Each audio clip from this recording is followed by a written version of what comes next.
Hello everyone, my name is Komal Lata. I am from Delhi and my highest qualification as of now is MTech in Pharmaceutical Engineering and my subject specialization was Pharmaceutical Chemistry. I have completed my MTech in IIT BHU. Okay, so in this lecture I will talk about mitochondria. Mitochondria सभी जानते हैं कितना integral part है cell का, ठीक है। तो इस वीडियो में माइटोकॉन्ड्रिया के बारे में पढ़ेंगे। अब माइटोकॉन्ड्रिया में फ्लो ऑफ वीडियो क्या रहेगा हमारा, उसका शेप, उसका साइज, फिर हम बात करेंगे स्ट्रक्चर के बारे में माइटोकॉन्ड्रिया का, एंड में फंक्शंस के बारे में, और आखिरी में एक छोटी सी हाइपोथेसिस होगी। Okay, so mitochondria, I have already written mitochondria. अब ये कौन से चैप्टर का हिस्सा है? सेल यूनिट ऑफ लाइफ का हिस्सा है। अब सेल यूनिट ऑफ लाइफ बहुत इंपॉर्टेंट चैप्टर है नीट के पर्सपेक्टिव से। एक बेसलाइन बिल्ड करता है ये चैप्टर। आपको जब तक सेल के ऑर्गेनेलिस के बारे में नहीं पता होंगे कि फंक्शन क्या है सेपरेटली सबका, तो आप उससे जो सेल से बड़ी बड़ी चीजें बन रही हैं वो भी नहीं रिलेट कर पाएंगे, चाहे वो प्लांट का हो चाहे वो एनिमल का हो। तो ये चैप्टर आपका बेसलाइन फॉर्म करता है, तो ये बहुत इंपॉर्टेंट है। एंड सेकेंडली, नीट पर्सपेक्टिव से देखा जाए तो on an average 2-3 questions every year इसके आते ही आते हैं। तो उसका छोटा सा हिस्सा है माइटोकॉन्ड्रिया, हालांकि बहुत इंपॉर्टेंट टॉपिक है ये। सो माइटोकॉन्ड्रिया, अब माइटोकॉन्ड्रिया क्या है? एक तरीके का ऑर्गेनेली है जो सेल में हमें मिलता है, ठीक है। अब माइटोकॉन्ड्रिया हम शुरू से पढ़ते हुए आ रहे हैं, पावर हाउस ऑफ सेल है, पावर हाउस ऑफ सेल है, तो जाहिर सी बात है वहां से हमें एक आइडिया मिला हुआ है कि पावर हाउस ऑफ सेल मतलब एनर्जी, कहीं ना कहीं एनर्जी बन रही है इसमें। तो इतना हमें छोटे लेवल से पता है कि एनर्जी बनती है इसमें, ठीक है।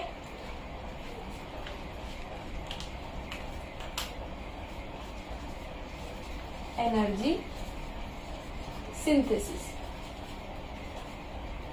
I am really very sorry, मेरे पास और कोई सेटअप नहीं था, तो I have use this paper. तो मेरी पूरी कोशिश रहेगी कि जितना डायग्रामेटिकली हो सके उतना मैं एक्सप्लेन कर पाऊँ, और लिखने का थोड़ा कम हो क्योंकि इस पे इरेज नहीं हो सकता। तो diagrammatically and verbally I will be trying to explain. Now mitochondria organelle है जो एनर्जी सिंथेसिस करती है हमारे सेल में। अब माइटोकॉन्ड्रिया ये प्लूरल है, माइटोकॉन्ड्रियन हम बोलते हैं सिंगुलर को, फाइन। अब माइटोकॉन्ड्रिया जब ये सेल में ऐसे छोटे छोटे हैं, तो हमने इसको माइक्रोस्कोप के अंदर देखना स्टार्ट किया, तो ये clearly it was not visible. तो एक स्टेन है जिसका नाम है जेनस ग्रीन, जब उससे हम स्टेन करते हैं सेल को तब हमें माइटोकॉन्ड्रिया विजिबल होता है। इस स्टेन का नाम क्या है? Janus green. ये कभी कभी पूछ लेते हैं एग्जाम में, तो आपको ये याद कर लो, जेनस ग्रीन। जेनस ग्रीन वो स्टेन है जिससे हम सेल को स्टेन करते हैं तो माइटोकॉन्ड्रिया क्लियरली विजिबल हो जाता है। बस इतनी छोटी सी बात है। अब आते हैं हम इसके शेप पे। आई होप आपको दिख रहा हो मेरा राइटिंग। शेप पे, शेप है इसका सॉसेज टाइप। एनसीईआरटी में क्लियरली मेंशन्ड है सॉसेज, या हम सिलिंड्रिकल बोल सकते हैं, सॉसेज या सिलिंड्रिकल, ठीक है। अब सॉसेज क्या होता है? इस तरीके का कुछ होता है। ये नॉन वेजिटेरियन एक डिश है, डिश नहीं है, नॉन वेजिटेरियन एक आइटम है, उसको सॉसेज बोलते हैं। तो सिलिंड्रिकल मतलब ये जैसे मेरा पेन है, सिलिंड्रिकल फॉर्म में होता है। माइटोकॉन्ड्रिया हमारे सेल में पाया जाता है, साइटोप्लाज्म में डिस्ट्रीब्यूटेड रहता है। तो साइटोप्लाज्म में डिस्ट्रीब्यूटेड रहता है। अब सेकेंडली हम बात करते हैं इसकी साइज की। तो ये बनाया मैंने माइटोकॉन्ड्रिया। अब इसकी 2 डायमेंशंस होगी, ठीक है। हम हमेशा ऐसे देखते हैं, वर्टिकली हॉरिजॉन्टली। तो जो इसका लेंथ है वो होता है 1 से 4 माइक्रोमीटर के बीच में, और ये होता है 0.1 से 1 माइक्रोमीटर के बीच में, ठीक है। तो हमने शेप की बात की और हमने साइज की बात की, ठीक है। अब आते हैं इसके स्ट्रक्चर पे। मोस्ट इंपॉर्टेंट चीज इसके स्ट्रक्चर पर आते हैं हम। तो माइटोकॉन्ड्रिया हमको कुछ चलो बड़ा ड्रॉ कर लेते हैं। कुछ ऐसा दिखता है। दूसरे पेन से ड्रॉ कर लेंगे।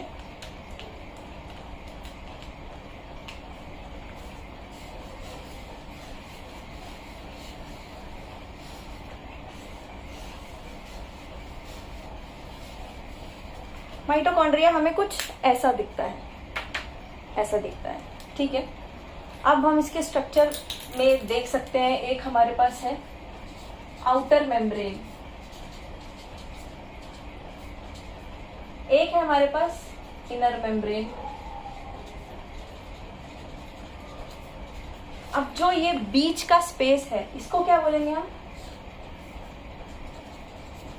Inter membranal space. Inter membranal space मतलब दो मेम्ब्रेन के बीच का स्पेस। अभी हम इसके सिग्निफिकेंस के बारे में भी पढ़ेंगे कि क्या क्या होता है। पहले हम देख लेते हैं कि है क्या क्या ये। तो ये हो गया आउटर मेम्ब्रेन, ये हो गया इनर मेम्ब्रेन, ये हो गया इंटर मेम्ब्रेन स्पेस। अब माइटोकॉन्ड्रिया में आप देखो, सबसे इंपॉर्टेंट चीज जो बाकी ऑर्गेनेलिज में नहीं होता सेल में, तो वो है डबल मेम्ब्रेनस सिस्टम। आप ये देख रहे हो, ये सिंगल मेम्ब्रेन, ये सिंगल मेम्ब्रेन। मतलब माइटोकॉन्ड्रिया ऐसा स्ट्रक्चर है सेल में हमारे, एनिमल सेल में माइटोकॉन्ड्रिया, प्लांट सेल में हमारे पास होते हैं प्लास्टिड्स, जो होते हैं डबल मेम्ब्रेनस सिस्टम। मतलब एक मेम्ब्रेन होगी फिर अंदर एक और मेम्ब्रेन होगी। बाकी आप कोई भी स्ट्रक्चर देख लो, न्यूक्लियस देख लो, एंडोप्लाज्मिक रेटिकुलम देख लो, वो सिंगल मेम्ब्रेन से बाउंड होते हैं। माइटोकॉन्ड्रिया ऐसा इकलौता है जो डबल मेम्ब्रेन बाउंड होता है। प्लांट में होता है प्लास्टिड और एनिमल में होता है ये, एनिमल में होता है माइटोकॉन्ड्रिया।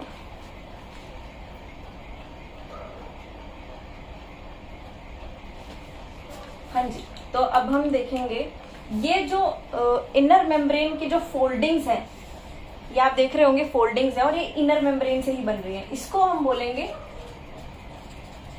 क्रिस्टा। क्रिस्टा सिंगुलर हो गया और क्रिस्टे बोलेंगे हम प्लूरल फॉर्म को, ठीक है।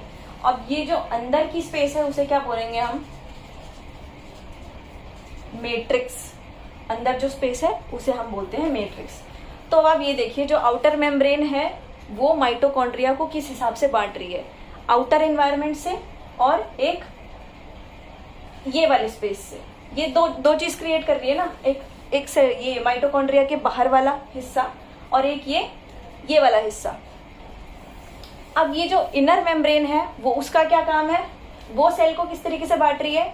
एक तरफ है हमारे पास मैट्रिक्स जिसकी हमने बात की और दूसरी तरफ है इंटर मेम्ब्रेनल स्पेस। तो ये बहुत बेसिक सी चीजें हैं, इसमें कोई दिमाग लगाने वाली चीज नहीं है। अब आप ये देखिए कि हर एक चीज का सिग्निफिकेंस क्या है। हम मूव करते हैं आउटर से इनर की तरफ। तो आउटर मेम्ब्रेन किस चीज का बना होता है? हमें पता है कि सारी जो लेयर्स होती हैं सेल में, इनफैक्ट प्लाज्मा मेम्ब्रेन जो होता है वो फॉस्फोलिपिड बाइलेयर से बनता है। तो जो इसका आउटर मेम्ब्रेन है वो भी फॉस्फोलिपिड बाइलेयर से बनेगा, तो लिपिड से ही बनता है। और आउटर मेम्ब्रेन कंपैरेटिवली ज्यादा परमिएबल होता है। ज्यादा परमिएबल किसके लिए कंपैरेटिवली होता है? Inner membrane. बाहर की मेम्ब्रेन ज्यादा परमिएबल होती है, अंदर की मेम्ब्रेन थोड़ी कम परमिएबल होती है। इस पे हम एक और चीज डिस्कस करेंगे कि इस पे पोर्स होते हैं, वो अभी बाद में डिस्कस करते हैं। ठीक है जी, ये पढ़ लिया हमने, ठीक है। अब इनर मेम्ब्रेन पे आते हैं। इनर मेम्ब्रेन की जब हम बात करते हैं तो इसके points I will write here, ठीक है, अगर आपको विजिबल हो तो इनर मेम्ब्रेन जो है वो साइट होता है जहां पे ईटीएस होता है। ईटीएस क्या है? इलेक्ट्रॉन ट्रांसपोर्ट सिस्टम, ठीक है। इनर मेम्ब्रेन बहुत इंपॉर्टेंट चीज है। इस पे हम 4-5 पॉइंट ऐसे डिस्कस करेंगे जो आपको मेमोराइज करने ही करने हैं और समझने ही समझने हैं। तो इनर मेम्ब्रेन क्या है? साइट है ईटीएस की। अब ईटीएस एक ऐसा सिस्टम होता है जिससे एटीपी जनरेट होता है, तो इस पे अभी हम बाद में आते हैं। तो अभी के लिए आप ये याद करेंगे कि ईटीएस वो साइट है, सॉरी, इनर मेम्ब्रेन वो साइट है जहां पे ईटीएस होता है। अब इनर मेम्ब्रेन पे ही ढेर सारे एंजाइम्स और प्रोटीन्स हमें मिलते हैं। वो किस तरीके से होंगे, ऐसे ऐसे, मतलब न्यूमरस एंजाइम्स, क्योंकि माइटोकॉन्ड्रिया में सबसे ज्यादा एक्टिविटी हो रही होती है, तो जाहिर सी बात है उसको प्रोटीन्स और एंजाइम्स चाहिए। ठीक है, तो वो कहाँ प्रेजेंट होते हैं, हमें इनर मेम्ब्रेन पे प्रेजेंट होते हैं। तो दूसरा पॉइंट हम लिखेंगे enzymes and protein high in number. ठीक है, अब आप देखिए यहाँ पे ये जो फोल्डिंग्स हैं, यहाँ पे कुछ ऐसे स्ट्रक्चर होते हैं। जाहिर सी बात है, मैंने बोला कि ईटीएस के द्वारा एटीपी बनता है, बट उसके लिए एक स्ट्रक्चर एम्बेडेड होता है through out the inner membrane, जिसको हम बोलते हैं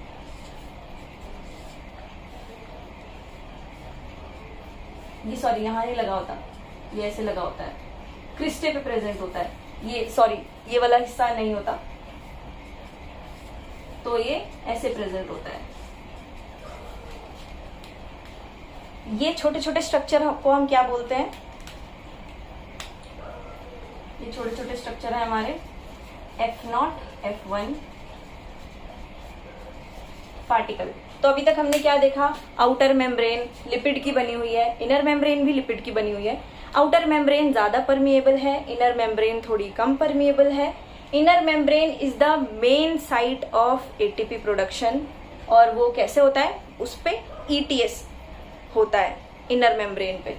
अब इनर मेम्ब्रेन पे बहुत सारे एंजाइम्स और प्रोटीन्स प्रेजेंट होते हैं, क्योंकि एटीपी जनरेशन हो रहा है, तो उसके लिए मतलब कोई भी एक्टिविटी हो रही है तो प्रोटीन्स और एंजाइम्स तो हमें चाहिए ही चाहिए, तो वो बहुत सारे अमाउंट में होते हैं। अब देखिए, अब ये स्ट्रक्चर ऐसा क्यों नहीं है, मतलब सर्कुलर क्यों नहीं है, फोल्ड्स क्यों बने हुए हैं, तो वो इसलिए है क्योंकि अब आप याद करो कि जितने फोल्ड जैसे बन जाएंगे तो सरफेस एरिया बढ़ जाएगा। ठीक है, सरफेस एरिया बढ़ेगा तो हमको स्पेस मिल जाएगा एंजाइम्स और प्रोटीन प्लेस करने का। ठीक है, ध्यान से सोचो, जैसे हमारे इंटेस्टाइनल लाइनिंग में क्या होता है, ऐसे स्ट्रक्चर होते हैं ना, ऐसे ऐसे स्ट्रक्चर होते हैं जिनको हम विलाई बोलते हैं, और उनपे भी माइक्रो विलाई होता है, तो उनका काम क्या होता है, सरफेस एरिया इंक्रीज कर देना। तो यहाँ पे जितने नंबर ऑफ हमारे पास क्रिस्टे रहेंगे उतना ज्यादा एंजाइम्स और प्रोटीन बनेगा, सॉरी उतना ज्यादा एंजाइम्स और प्रोटीन उसमें प्रेजेंट हो सकता है, और उतना ज्यादा हमें एटीपी मिलेगा। ठीक है, तो number of cristae is directly proportional to amount of enzyme and protein present in the inner membrane. ठीक है, इतना हमने समझ लिया। अब हम आएंगे, हाँ, एक और बात की हमने F0 और F1 पार्टिकल की, है ना। अब ये F0 F1 पार्टिकल का हम थोड़ा डिटेल में बाद में जाते हैं, बट ये कुछ ऐसे स्ट्रक्चर होते हैं, ट्यूब्यूल और हेड लाइक स्ट्रक्चर होते हैं। देखो, ट्यूब्यूल और हेड लाइक स्ट्रक्चर मैंने बनाया है, ये क्रिस्टे पे प्रेजेंट होते हैं, बस ये मेरे से गलती से बन गया था, इस पे ध्यान मत देना। तो ये क्रिस्टे पे प्रेजेंट होते हैं बस, और इनका क्या काम होता है, ईटीएस और ये जो F0 F1 पार्टिकल हैं, ये मिलके ये एक साथ काम करते हैं और एटीपी जनरेट करते हैं। अब हम आते हैं मैट्रिक्स पर। अब क्या होता है, हमने मेम्ब्रेन्स की बात कर ली, क्रिस्टे की बात कर ली। अब मैट्रिक्स में क्या पाया जाता है,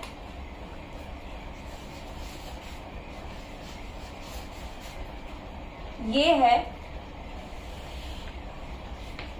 डीएनए।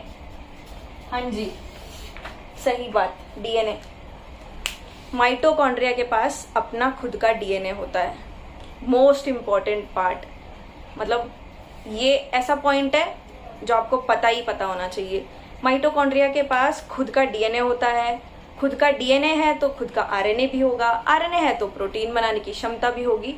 तो मतलब आप इतनी सारी चीजें हो रही है माइटोकॉन्ड्रिया में। देखो, माइटोकॉन्ड्रिया में ऑलरेडी एंजाइम्स प्रेजेंट है, प्रोटीन भी प्रेजेंट है, तो इसके पास खुद से कैपेबिलिटी है, इसके पास खुद का डीएनए है, डीएनए से आरएनए बनाएगा, आरएनए से प्रोटीन बनाएगा। अब वो प्रोटीन कुछ अपने लिए बनाता है, कुछ वो सेल के बाहर ट्रांसफर कर देता है। ठीक है, यहाँ बाहर ट्रांसफर कैसे होगा, तो मैंने बोला था कि आउटर मेम्ब्रेन पे कुछ पोर्स होते हैं, पोर्स प्रेजेंट होते हैं, ऐसे ऐसे छोटे छोटे पोर्स होते हैं प्रोटीन की मूवमेंट के लिए। हालांकि ये बहुत इंपॉर्टेंट पॉइंट नहीं है, बट फिर भी मेमोराइज कर लो आप कि पोर्स प्रेजेंट होते हैं। बात की थी ना परमिएबिलिटी की, तो पोर्स प्रेजेंट होते हैं ताकि जो भी प्रोटीन सिंथेसिस हो रहा है वो बाहर जा सके, बाहर से कुछ अंदर आना है तो वो अंदर आ सके। तो हमने बात की यहाँ पे सर्कुलर डीएनए की। अब ये डीएनए कैसा होता है हम ये देखते हैं। डबल स्ट्रैंडेड डीएनए होता है, सर्कुलर होता है। सर्कुलर क्या होगा, मतलब दो एंड जुड़े हुए हैं, ठीक है। डबल स्ट्रैंडेड मतलब एक धागा दो धागा। डीएनए देखो ऐसा होता है ना, तो ये डबल स्ट्रैंडेड ही तो हुआ। तो ये जब इसके एंड ऐसे मिले हुए होंगे तो उसको बोलते हैं हम सर्कुलर डीएनए। फाइन, तो ये हो गया हमारे पास, माइटोकॉन्ड्रिया के पास अपना सर्कुलर डीएनए प्रेजेंट है, ठीक है। अब डीएनए है तो आरएनए भी होगा, आरएनए है तो भाई यहाँ पे प्रोटीन भी बनेंगे, ठीक है। और प्रोटीन किससे बनते हैं, राइबोसोम से, तो इसके पास अपने राइबोसोम्स भी है।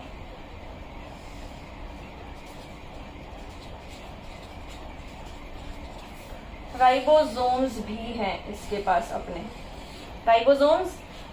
अब आप बोलोगे यहाँ पे राइबोसोम है, राइबोसोम तो खुद एक ऑर्गेनेल है और ये कैसे प्रेजेंट हो सकता है माइटोकॉन्ड्रिया में, तो हाँ जी बिल्कुल सही बात है। माइटोकॉन्ड्रिया इज एन ऑर्गेनेल जिसके अंदर एक और ऑर्गेनेल पाया जाता है जो कि है राइबोसोम, ठीक है। अब राइबोसोम यहाँ पे कौन सा होता है, 70S। 70S। अब इससे अगर आप रिकॉल कर पाओ तो क्या याद आ रहा है, बैक्टीरिया याद आ रहा है जो कि प्रोकैरियोट होता है, उसमें भी सर्कुलर डीएनए होता है, उसमें भी राइबोसोम 70S होता है। बाकी जगह हमारे ह्यूमन बॉडी में, एनिमल्स में 80S होता है। माइटोकॉन्ड्रिया और प्लास्टिड इन प्लांट तो 70S होता है, ठीक है। तो हमने बात कर ली, मेम्ब्रेन्स की बात कर ली, मैट्रिक्स की बात कर ली, डीएनए की बात कर ली, आरएनए की बात कर ली, प्रोटीन, राइबोसोम सबकी बात कर ली। तो अब हमारा स्ट्रक्चर हो गया कंप्लीट। हमें एक ओवरव्यू मिल गया कि माइटोकॉन्ड्रिया ऐसा दिखता है, बट वो कैसे दिखेगा, जेनस ग्रीन। इस डाई से हम स्टेन करते हैं तब जाके हमें दिखता है। इसका शेप देख लिया, साइज देख लिया। अब हम आते हैं फंक्शन पर, ठीक है, कि इसका काम क्या होता है।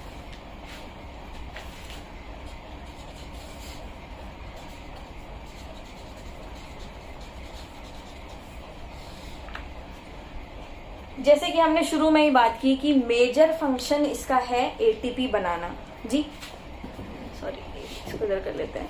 हाँ, मेजर फंक्शन है इसका एटीपी बनाना। फाइन, तो अब हम डिटेल में बात करेंगे कि F0 और F1 पार्टिकल की। तो ये कुछ है ऐसा दिखता है, देखो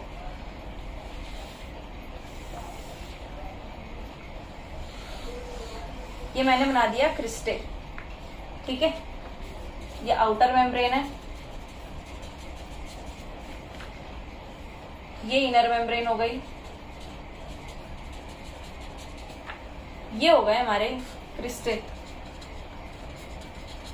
ये हो गई इंटर मेम्ब्रेनल स्पेस। फाइन, ठीक है। अब यहां लगे रहते हैं हमारे पास, देखो ऐसे लगे रहेंगे,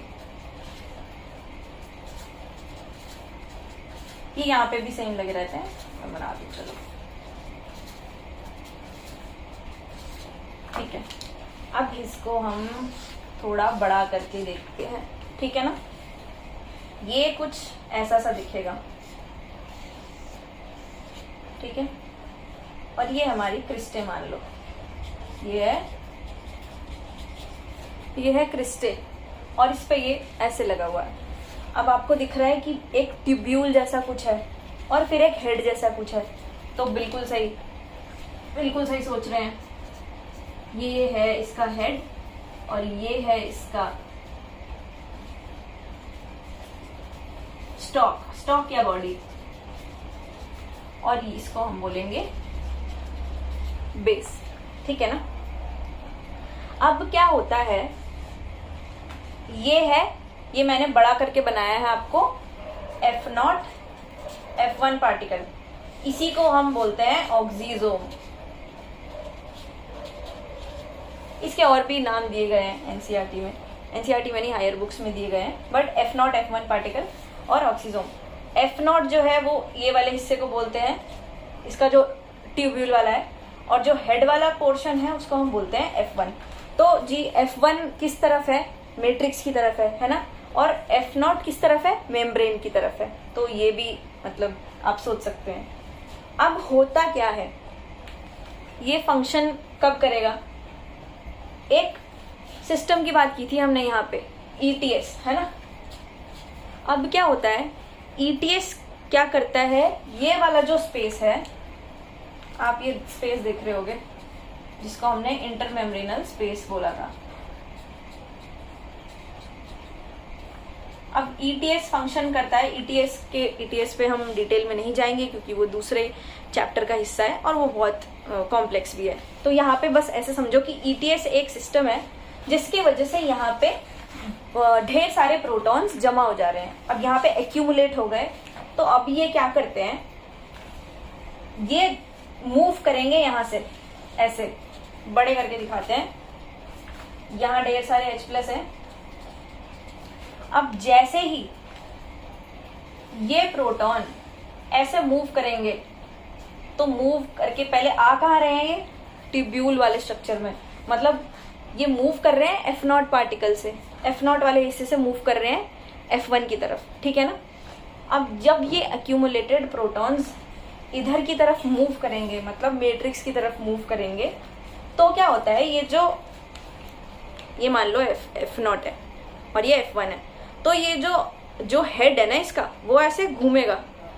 वो जब ऐसे रोटेट होता है तब ATP फॉर्मेशन होता है। इस पे बहुत ज़्यादा डिटेल में नहीं जाएंगे क्योंकि ये दूसरे चैप्टर का हिस्सा है। अब मैंने क्या बोला, यहाँ पे प्रोटॉन्स जमा है इंटरमेम्ब्रेनल सिस्टम में, ढेर सारे प्रोटॉन जमा है। जब ये मूव करेंगे बाहर की तरफ मतलब अंदर की तरफ, ठीक है, तब ये F1 में जाते हैं और उसको रोटेट करते हैं, ठीक है, उसको रोटेट करते हैं जिससे कि हमारा ATP जनरेट होता है। और एक और पॉइंट मैं यहाँ पे बता दूं, ये हेड में प्रेजेंट होता है हमारे पास ATP सिंथेटेज। ये बस आप नाम याद रख लो, ATP सिंथेटेज मतलब ATP को जो बना रहा है, तो आप ये याद रख लो। इस पे डिटेल में नहीं जाएंगे, फिर से बोला मैंने, ATP सिंथेटेज मतलब ATP बन रहा है, तो ये इधर से आएगा F0 के जरिए आएगा F1 की तरफ, और ये रिवॉल्व होगा जिससे कि हमारा ATP बनेगा, ठीक है। तो मैंने क्या क्या कवर किया, माइटोकॉन्ड्रिया, इसका सिंगुलर माइटोकॉन्ड्रियन होगा, ठीक है। ये ऑर्गेनेली है जो सेल में पाया जाता है, डबल मेम्ब्रेन बाउंड होता है, हमने ये ऑलरेडी पढ़ लिया। इसका मेजर काम होता है एनर्जी सिंथेसिस का। एक और पॉइंट मैंने जो स्किप कर दिया, सो सॉरी फॉर दैट। अब मैट्रिक्स में क्रेब्स साइकिल होती है और बीटा ऑक्सीडेशन, क्रेब्स साइकिल और बीटा ऑक्सीडेशन, ये हमारी मैट्रिक्स में होती है। ये इंपॉर्टेंट पॉइंट है नीट पर्सपेक्टिव से। हाँ जी, तो क्रेब्स साइकिल और बीटा ऑक्सीडेशन क्यों होता है? एनर्जी बनाने के लिए, ATP सिंथेसिस ही होती है। क्रेब्स साइकिल से भी हमें ATP बनेगा और बीटा ऑक्सीडेशन ऑफ फैट्स से भी हमें ATP मिलता है, ठीक है। तो हमने शेप देख लिया, साइज देख लिया, स्ट्रक्चर देख लिया हमने, ठीक है, और फंक्शन भी देख लिया। अब एक हाइपोथेसिस बोली थी मैंने, तो ऐसा माना जाता है कि बहुत सारे आर्टिकल्स भी आए और बहुत सारी चीज़ें इंटरनेट पे अवेलेबल हैं, तो एक वर्ड आता है, तो सारा स्पेस हो गया है, सॉरी,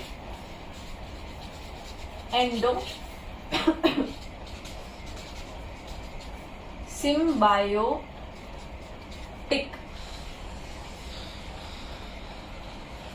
जी, एंडोसिम्बायोटिक। अब ये है क्या? एंडोसिम्बायोटिक मतलब ये जो माइटोकॉन्ड्रिया है, अभी तक ये तो समझ में आ गया होगा कि ये खुद से अपना DNA बना, मतलब इसके पास खुद से अपना DNA है, तो मोर और लेस इंडिपेंडेंटली काम करता है, पर पूरी तरीके से इंडिपेंडेंटली काम नहीं करता। तो ये हमारे जो सेल का न्यूक्लियस है, सॉरी न्यूक्लियस की बात नहीं करते, जो अब आप सीधी तरीके से समझो। देखो एंडो, ये थोड़ा टेढ़ा टॉपिक है इसीलिए। एंडो सिम्बायोटिक क्या है, मतलब एंडो मतलब सेल के अंदर हो रहा है, सिम्बायोटिक मतलब सिम्बायोटिक रिलेशनशिप मतलब तुम कुछ मेरे लिए करो, मैं तुम्हारे लिए बदले में कुछ करूंगा। तो माइटोकॉन्ड्रिया हमारे सेल में रहता है, मतलब सेल उसको रहने के लिए जगह दे रहा है, ठीक है।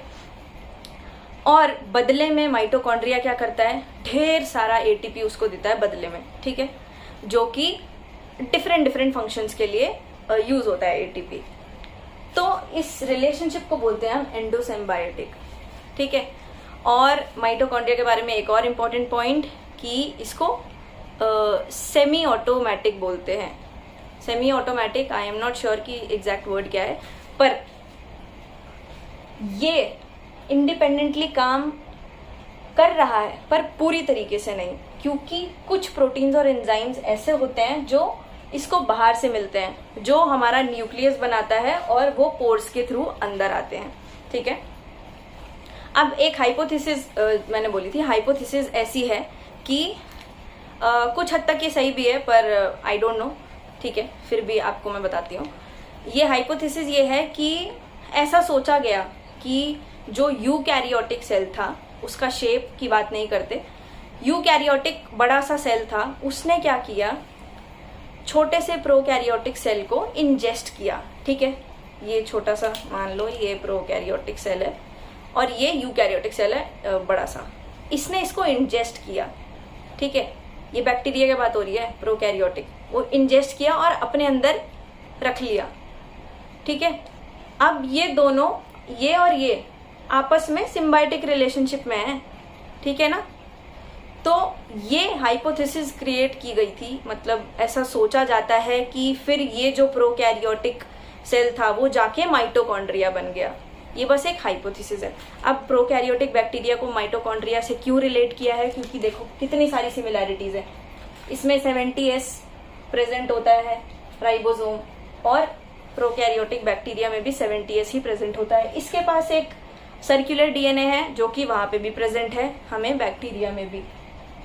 एक और पॉइंट होता है माइटोकॉन्ड्रिया में कि इसमें ग्लाइसिन और साइटोसिन का रेशियो ज्यादा होता है, जो कि बैक्टीरियल सेल्स में भी एप्लीकेबल है। तो इसको लिख देते हैं G and C high in mitochondria. तो काफी हद तक सिमिलैरिटीज है माइटोकॉन्ड्रिया और बैक्टीरिया में, कंफ्यूज नहीं होंगे, बस सिमिलैरिटीज है, इतना याद रखेंगे। सो आई होप कि मैंने काफी चीजें कवर कर दी हैं, ठीक है। और जितना हो सका I have tried my level best कि मैं एक्सप्लेन कर पाऊँ, कवर कर पाऊँ इसमें। Thanks a lot, this is all from my side.